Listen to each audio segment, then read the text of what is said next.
Can a single strategic decision ruin an entire season? What really happened at McLaren during the 2025 Qatar GP that shook the foundations of the strongest team in the championship? The 2025 Qatar Grand Prix was shaping up to be a historic event for McLaren. It was his golden opportunity. The MCL39 car had been one of the most consistent and fastest of the season. Its two drivers arrived at Lusail as clear favorites in the fight for the title, and the Woking team had absolute strategic control of the situation in its hands. But what should have been a confirmation of British dominance became a masterclass in how a poor reading of a race can throw away months of perfect work. The trigger was a minor collision on lap 7 between Nico Hülkenberg and Pierre Gasly, which left carbon debris on the track and activated the safety car. It was the ideal time to make the first mandatory stop, taking into account that the FIA and Pirelli had imposed a maximum of 25 laps per set of tires, an unprecedented measure to guarantee safety after the extreme wear data collected in the previous sessions. This regulation had been communicated in advance, which gave plenty of time to design a contingency plan based on well-defined shutdown windows. The leading teams did not hesitate. Red Bull called Verstappen immediately. Mercedes did the same with Russell.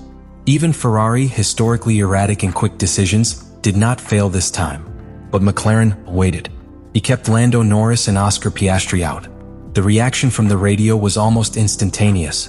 Norris, surprised, asked a question that revealed the lack of internal clarity. Shouldn't we have entered after him if we knew that the car in front was staying outside? The response from their engineer, Will Joseph, was almost philosophical. They have lost all flexibility for the rest of the race. However, this supposed flexibility would become a condemnation. On a technical level, what McLaren did was expose itself to a disadvantage of almost 25 seconds over Verstappen and the rest of the peloton who had stopped. With the newly installed hard compound, these rivals could better manage the next two sequences of mandatory stops. Instead, Norris and Piastri were forced to enter when the track no longer offered advantages, which put them in heavy traffic, without clean air, and with difficulty warming up tires quickly. An invisible problem, but devastating in race pace. This was not simply a miscalculation. It was a misinterpretation of real-time racing dynamics. And that is the most worrying thing. Because McLaren had been the example of strategic precision in 2024. The Woking wall had proven to be on par with teams like Mercedes in their best times. And yet, in Qatar, faced with a textbook situation, they failed. Not because of bad luck. Not because of an external factor. They failed by their own decision. The immediate post-race analysis was unanimous and devastating. Commentators like Martin Brundle did not mince words. McLaren just threw away a victory. But beyond the media verdict, what was truly alarming was the direct impact on the championship. Lando Norris arrived in Qatar with 396 points, leading with a considerable advantage over Piastri, 374, and Verstappen, 371. Any solid result in Lusail would have been enough to get a hand on the trophy. In the worst-case scenario, a podium maintained its psychological and arithmetic advantage. But fourth place, combined with Verstappen's victory, reduced his margin to a fragile cushion of just 12 points. That data is not minor. The Drivers' Championship suddenly became a 1v1 final in Abu Dhabi. And the cruelest thing of all is that that pressure was not generated by Red Bull. It was generated by McLaren. Internally, with your own decisions, with his own sabotage. But the drama was not limited to the sporting aspect. Inside the team, the atmosphere became thick.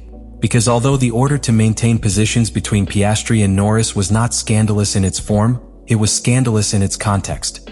In the final stretch of the championship, with both drivers still with mathematical options for the title, McLaren chose conservatism, not allowing Piastri, who had the better pace during several sections of the race, to attack his teammate. That decision could be understood from the logic of a single team in the fight. If it were not because, precisely, that same race showed that strategic management had failed for both. Oscar Piastri, until then obedient and methodical, said nothing in public. But his body language, his silences, his looks when he got out of the car spoke volumes. He knew he had missed a historic opportunity. The Australian is establishing himself as one of the most complete drivers on the grid, and in Qatar he had the pace to win.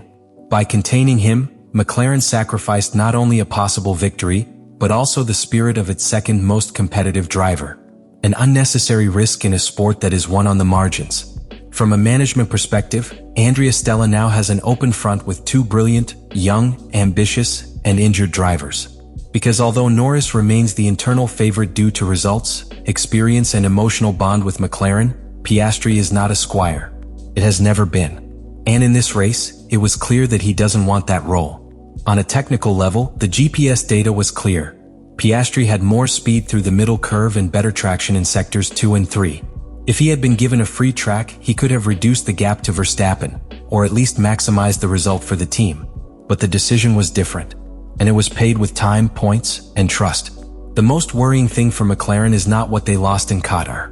This is what they could lose in Abu Dhabi, because now they no longer depend only on themselves. They need to execute perfectly and hope Red Bull makes a mistake. The pressure has changed sides, and he has done it by his own decision. With just one race left to close the 2025 season, the Formula One Championship has entered a defining phase marked by tension, internal suspicion, and fear of repeating mistakes. Abu Dhabi will not only be the scene of one last battle between drivers. It will be the final judgment for McLaren, a team that has technically dominated the year, but now faces its greatest enemy, the emotional management of a self-inflicted crisis. The situation is mathematical, but the pressure is human. Lando Norris arrives as the leader, yes, but only with 408 points.